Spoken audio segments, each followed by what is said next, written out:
what's up mga paps? Nandito na naman tayo sa shop. Magbibuild tayo ng XR. Ayan po si Boss, oh. Boss! Shoutout. Shoutout sa'yo, Boss. Let's go! XR! Full power! Ah!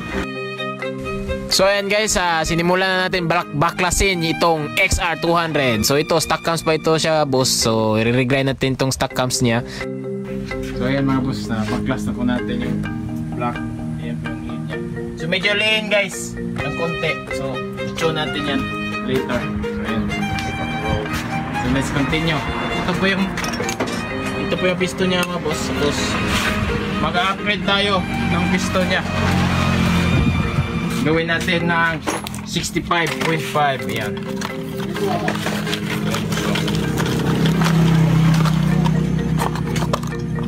Yan. Yan po yung gagawin. Ito po yung gagamitin natin later. So let's go. I-re-regla na natin yung cam. Susukatin muna natin yung stock niya guys. So yung stock lift niya guys is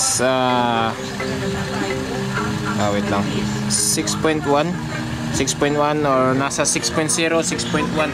Tapos gagawin natin 7.4 para higher RPM po siya, malakas. Let's go.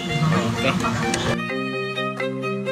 So guys, nire-regrind na natin itong cams ni Boss. So ayan, slow process lang na tayo.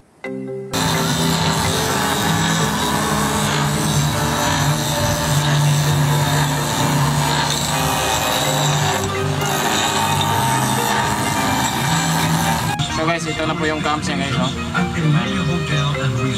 I-check, sukatin natin guys. So 0. Ayan, 7.2. So sa intake na naman tayo guys. 0. Ayan, 7.2 din. So salpak na natin to guys. Pagdating natin. Okay. So guys, tapos na tayo mag-regrind guys. So pabalik na tayo sa shop. Ayan po yung head, let's go. Okay, oh. Check natin yung top nya.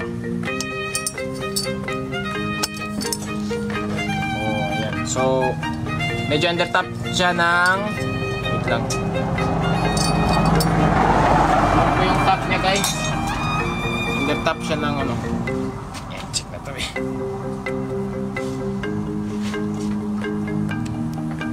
So 1.3 mm guys.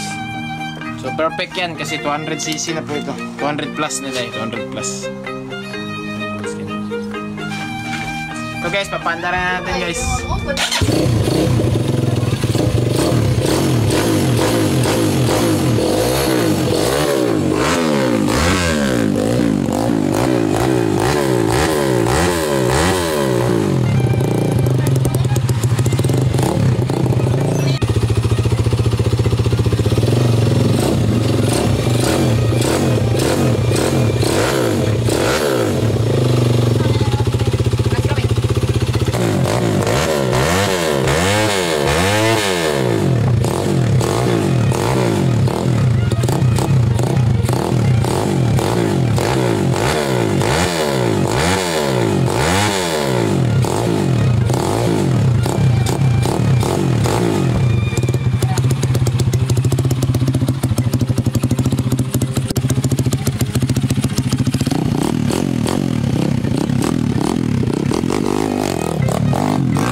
Banglords located here always.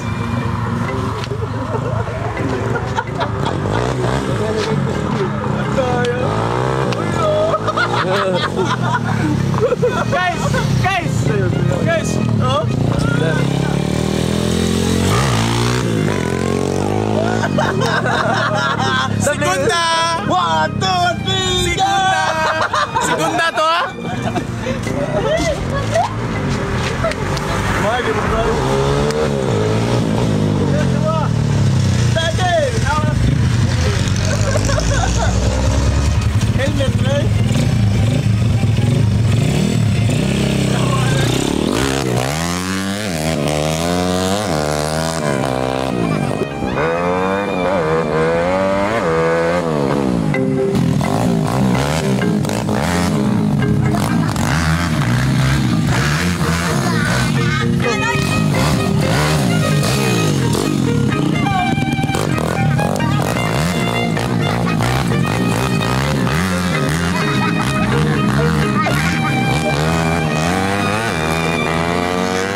Nag-trail si boss guys. Ikapoy ko na siya guys. Kaya nabaguhan siya guys.